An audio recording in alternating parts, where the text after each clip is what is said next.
Oi, gente, bem-vindos a mais esse vídeo. Hoje eu vou estudar inglês como uma estudante de letras, porque pra quem ainda não sabe, eu troquei, meu curso para letras em inglês.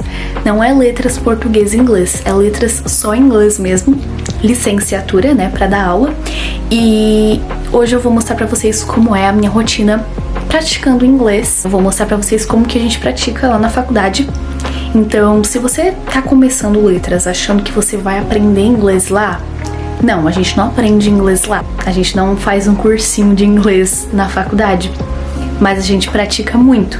Então, claro que a gente acaba aprendendo porque a gente tá praticando, mas o professor não dá uma aula do zero pra quem não sabe nada. A maioria da minha sala já sabe muita coisa de inglês. Tem algumas pessoas também que já são fluentes. É que, tipo assim, na minha faculdade, a gente mistura pessoas de vários semestres na mesma unidade curricular. Então tem gente que faz comigo do primeiro semestre, eu sou do primeiro semestre, tem gente do sétimo semestre, do sexto, do quinto, então é todo mundo misturado. Então tem gente que tem um inglês muito mais avançado e tem gente que tá no primeiro semestre que não vai ter um inglês assim tão avançado ainda. Então, gente, a primeira coisa que eu vou fazer pra praticar inglês hoje é ler textos. Eu vou ler os textos que o professor mandou pra semana que vem. Então o que a gente faz basicamente é ler esses textos antes de ir pra aula e já fazer as atividades.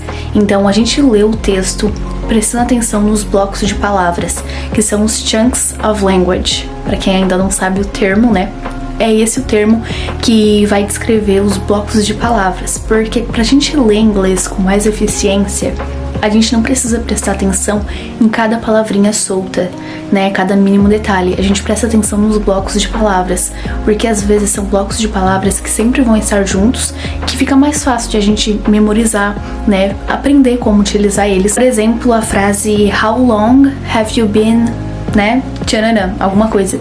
Sempre a gente vai usar esse bloco de palavras quando a gente quiser perguntar por quanto tempo alguém está fazendo alguma coisa. A gente sempre vai usar esse bloco de palavras. Então a gente presta atenção nos blocos de palavras e a gente tenta entender o que eles significam e não cada palavrinha solta. Então eu vou fazer isso agora e já mostro pra vocês.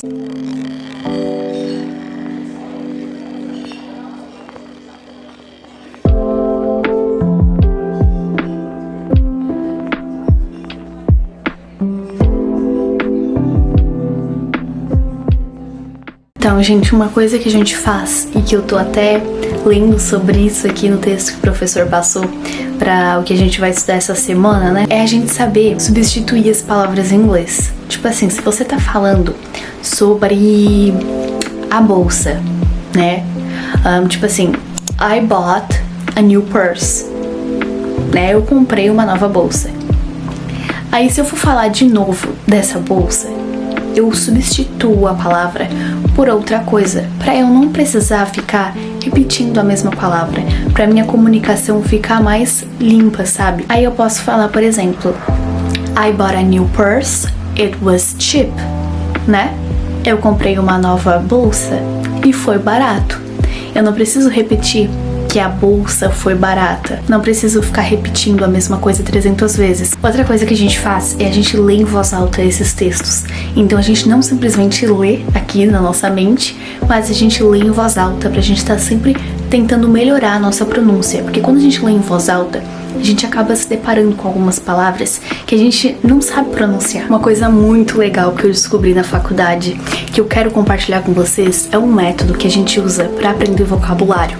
Sempre que a gente lê um texto, a gente aprende vocabulário com esse texto, que é uma dica que eu tô sempre dando aqui pra vocês no canal, Leiam pra aprender palavras novas. Só que aí, lá na faculdade, eu acabei aprendendo algumas atividades que são muito, muito legais pra gente fixar esse vocabulário, pra gente aprender melhor. A gente faz o quê? Depois que a gente termina, de ler esses textos, a gente faz algumas atividades com essas palavras. A gente pega essas palavras do texto e a gente coloca de um lado, da coluna, e do outro lado da coluna a gente coloca sinônimos dessas palavras. Tipo assim, beautiful tem um sinônimo de pretty, Um exemplo assim bem mequetrefe. A gente vai ter 2 sinônimos, certo? Então a gente coloca de um lado da coluna as palavras que estão no texto e do outro lado da coluna a gente coloca sinônimos dessas palavras que são mais conhecidos, digamos. E essas palavras do texto são os sinônimos menos conhecidos. E aí a gente tem que ligar, né? A gente tem que ver, ó, essa palavra aqui, o sinônimo dela é isso daqui. Porque as palavras que estão no texto geralmente são as mais difíceis. Então a gente procura os sinônimos que são mais fáceis pra gente poder associar e saber o que essas palavras que são mais difíceis elas significam.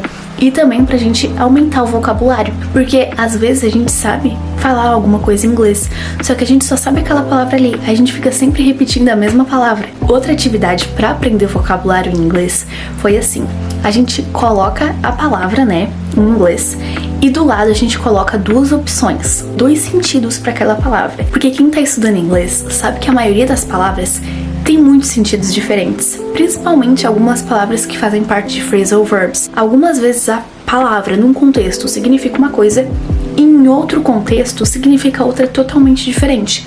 Por exemplo, face. Face pode ser rosto, mas em outros contextos também pode significar enfrentar. Então olha só, aí por exemplo tem um texto que tem a palavra face. Aí a gente coloca a palavra face e os dois significados que ela pode ter. E aí a gente tem que marcar qual desses significados que aquela palavra ali tem no texto. É muito bom pra gente aprender o inglês a partir do inglês mesmo, sabe? Porque é muito importante quando a gente tá aprendendo inglês, a gente tentar esquecer o português. Porque a gente não pode levar a estrutura do português pro inglês. A gente precisa aprender o inglês e a estrutura do inglês mesmo. Essa dica é maravilhosa. Por favor, anota ela num caderninho.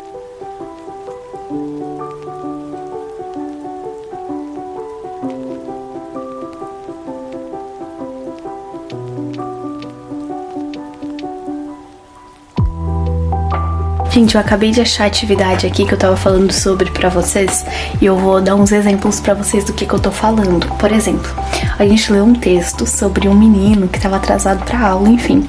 E aí apareceu aqui embaixo uma lista com as palavras e do lado dois possíveis sentidos pra aquela palavra. Por exemplo, catch. Catch pode ser overtake ou grab. Pode ser duas coisas, ou overtake ou grab. E aí a gente tinha que saber qual era o sentido de catch no texto, se era grab ou overtake. Então eu achei essa atividade sensacional, até pra tu ficar sabendo dos outros sentidos da palavra, sabe? É muito interessante. E isso tu pode pesquisar no Google. Tu pode pesquisar a palavra no Google e ver quais sentidos que ela pode ter. E é isso, tu pode fazer sozinho. Outra atividade sensacional que eu acabei achando que a gente fez no mesmo dia também. A gente colocava de um lado as instruções, tipo, antônimo pra palavra rápido. E do lado a gente tinha uma tabela com as palavras, que eram as respostas, com todas as palavras em inglês, tá? Em inglês. E aí a gente tinha essa tabela com várias palavras em inglês. E desse lado a gente tinha as instruções. Sinônimo pra claro. Aí a gente tinha que procurar na tabela. Isso fazia a gente pensar muito em vocabulário de inglês. E isso tu pode fazer muito no Google, sabe? Tu pode pesquisar. Aí qual é o sinônimo de não sei o que? Antônimo de tal palavra. E aí assim tu vai aprendendo vocabulário.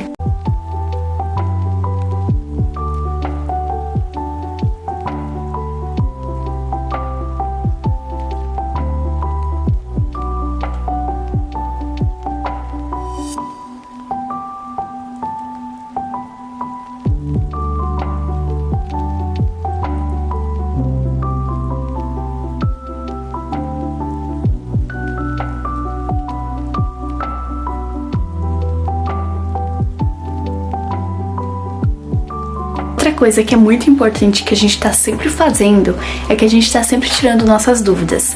Se a gente tem alguma dúvida sobre o inglês, a gente não fica guardando aquela dúvida. Não, a gente já vai lá e já tira essa dúvida. Então a gente na sala de aula, a gente tá sempre tirando dúvidas, tipo perguntando: mas por que você usa isso? Por que você fala isso, não aquilo? Então eu acho isso também muito importante. A gente tá sempre tirando nossas dúvidas. E hoje em dia a gente tem, né, nosso maior aliado, que é o Google. Tá com alguma dúvida de inglês? Dá um Google. Você sempre vai se sentir melhor depois que você tirar aquela dúvida, porque você vai ter aprendido alguma coisa nova de inglês. antes da gente ir pra dica mais legal do vídeo, eu quero falar pra vocês uma coisa: no culture, no fluency. Se você quer ficar fluente em inglês, você precisa aprender a cultura deles. Como que eu faço pra me manter mais próxima da cultura deles? Eu leio muito jornal, por exemplo, o New York Times.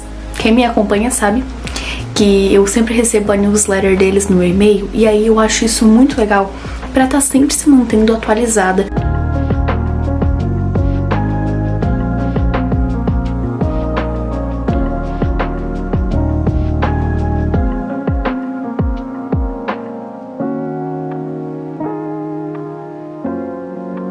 Gente, a última dica que eu quero dar pra vocês é sempre que vocês terminarem de ler um texto ou de assistir um filme, parem e resumam. Pense sobre ele, critique, sabe, dê a sua opinião. Porque é isso até que a gente faz em sala de aula, tipo, a gente lê alguma coisa, a gente pensa sobre aquilo. Então, se você pensar sobre o que você acabou de ler em inglês, você vai melhorar muito. E eu sei que você vai passar trabalho, vai ter várias palavras que você não vai saber falar. Aí você vai pesquisando na internet, você vai pensando, nossa, como é que eu posso falar que eu não gostei desse filme por causa de tal coisa? Fico fazendo isso porque vai te ajudar muito sempre que você terminar de ler ou de assistir alguma coisa em inglês. E esse foi o vídeo, eu espero que vocês tenham gostado desse vídeo. Não se esquece, né, de deixar o like, de se inscrever, de ativar as notificações. Me segue também lá no Instagram. E até a próxima!